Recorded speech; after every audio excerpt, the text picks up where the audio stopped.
Olá, está começando mais um Alô Senado Retrospectiva. O programa de hoje vai tratar de um dos temas mais presentes nas mensagens enviadas aqui para o Senado: o funcionamento do Congresso. Bastidores das sessões, brigas entre partidos, qualificação e carga horária dos senadores, emendas parlamentares, entre outras questões.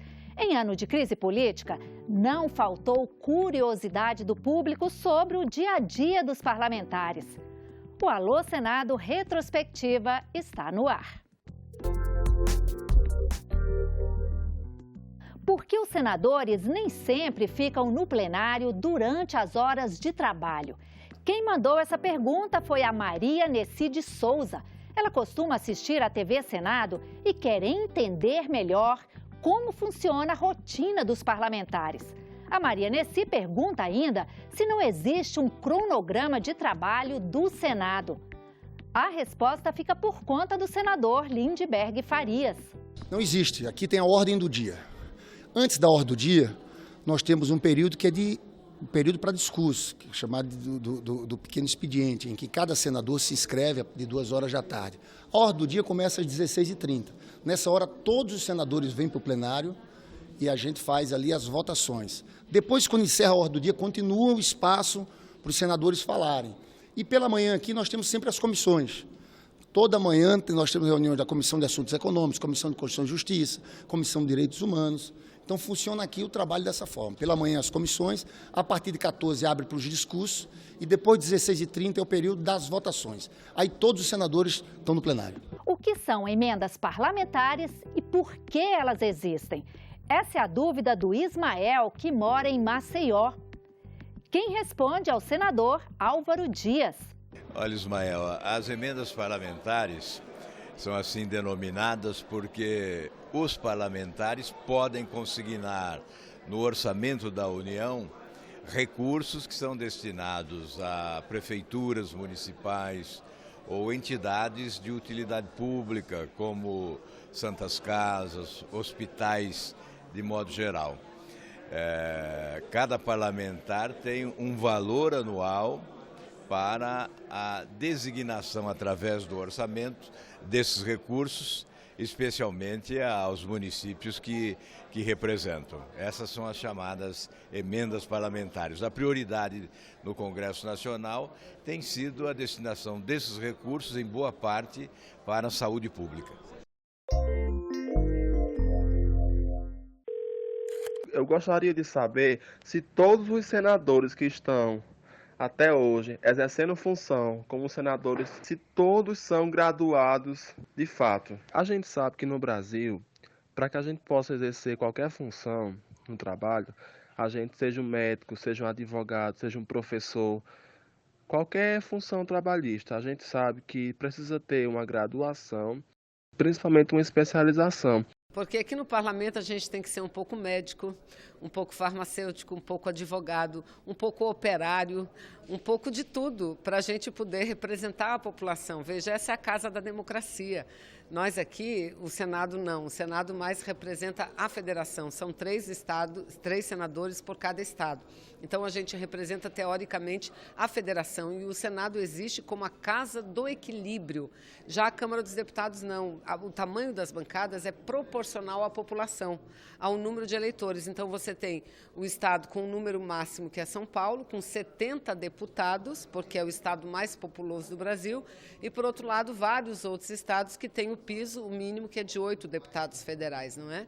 Então, esses parlamentares, eles precisam espelhar o que é a sociedade brasileira, não é? Seria um equívoco achar que aqui só deveria entrar gente especialista, com doutorado. Não, aqui nós precisamos muito do operário, nós precisamos muito da doméstica, da trabalhador e do trabalhador rural. É isso que precisa e é isso que faz do parlamento uma casa efetivamente democrática. A nossa crítica é exatamente o inverso, é que o parlamento tem sido muito a casa dos brancos, dos ricos e aqueles que representam muito mais a elite, que é uma minoria, do que a grande massa da população brasileira. Lá de Cruzeiro, no estado de São Paulo, o Alô Senado recebeu uma mensagem do Jeremias Rezende. Ele acredita que as disputas entre os partidos acabam confundindo os eleitores e prejudicando a sociedade. O Jeremias quer saber dos senadores.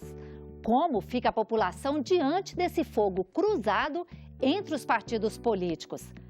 Com a palavra, o senador Antônio Anastasia.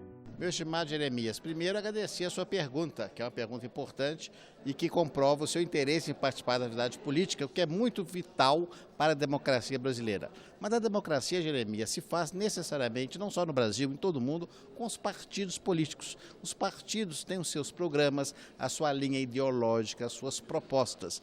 E essas propostas é que são debatidas nas eleições e que formam as bases parlamentares para os futuros governos.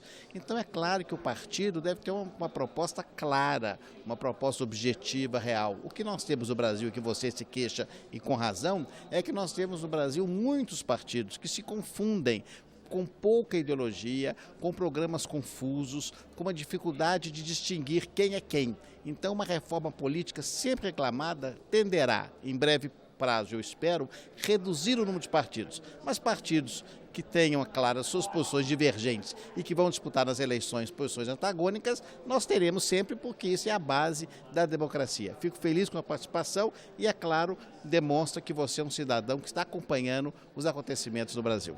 No ano em que muito se discutiu sobre o funcionamento do Congresso Nacional, não faltaram sugestões dos eleitores. O Valdeon Batista, que mora em Paraíso do Tocantins, mandou uma mensagem com duas propostas: que os parlamentares não ocupem cargos no Executivo e que não criem blocos contra ou a favor do governo. Para ele, o Legislativo deveria funcionar com imparcialidade, aos moldes do Judiciário. Os parlamentares concordam com essa visão? O Alô Senado levou a mensagem do Valdeon ao senador Randolfo Rodrigues. Valdeon, querido, me permita assim, destacar e concordar em partes com você. Em primeiro lugar, eu acho que pela natureza do Legislativo, os membros do Poder Legislativo não poderiam e não deveriam ocupar postos no Executivo. É incompatível, no meu entender, com o sistema presidencialista de governo. No sistema parlamentarista, isso é natural. No presidencialismo, considero que não, e é por isso que temos propostas de emenda constitucional tramitando aqui nesse sentido. Por outro lado, o princípio de imparcialidade não é característica do Legislativo. No Legislativo é necessário se conformar às maiorias e minorias parlamentares, e elas terem identidade ou não com o governo. O Parlamento é o lugar de parlar, é o espaço para debater, e como é o espaço para debater, tem que ser garantido espaço e direitos às maiorias de exercer a vontade e às minorias de expressar também as suas vontades. A carga horária dos senadores também costuma ser tema das mensagens enviadas para o Alô Senado. O João Otávio de Pentecoste, no Ceará, gostaria que se criasse uma lei para estender a presença dos senadores no Congresso, de terça a quinta para segunda a sexta. A mensagem do João foi respondida pelo senador Paulo Paim. Olha, nós trabalhamos aqui de segunda a sexta. Vocês devem ter verificado que eu fico aqui de segunda a sexta, a não ser quando eu vou fazer palestra nos estados, inclusive no teu, que chega a ser sexta e sábado. É preciso entender que senador não trabalha só aqui dentro. Senadores sérios, eles ficam aqui sim, nos dias de debate, de votação, de discussão, nas comissões. Eu trago marmita, pode não acreditar, mas eu trago. Estava agora comendo a minha marmita ali, para poder correr em todas as comissões. Agora, sexta-feira é normal que haja debate nos estados, porque se a gente não está no estado, o pessoal xinga a gente lá. O Paim, sexta-feira, como é que não está aqui? Estou aqui trabalhando em Brasília. Se está no estado e não está aqui, é xingado porque inverteu a visão deles, a ordem dos fatos, tinha que estar no local de trabalho. Eu procuro estar aqui de segunda a sexta. Quando eu não estou, eu estou viajando pelos estados. Fui aos 27 estados e ainda faço o debate nas regionais e nos municípios do Rio Grande. Mas é bom lembrar, senador não fica só plantado aqui dentro. Se não ir lá nas bases, não ir conversar, não ir discutir, não ouvir a população, ele não vai estar fazendo aquilo que é a obrigação dele. Está, como dizia um grande amigo meu, deputado já falecido Adão Preto, ele dizia: pai, nunca esqueça, um pé no parlamento e um pé na rua com o povo. E a nossa retrospectiva de hoje vai ficando por aqui. A gente volta na semana que vem. E não se esqueça, o Alô Senado está esperando pelas suas contribuições para os programas de 2017. A gente se vê no próximo Alô Senado. Até lá!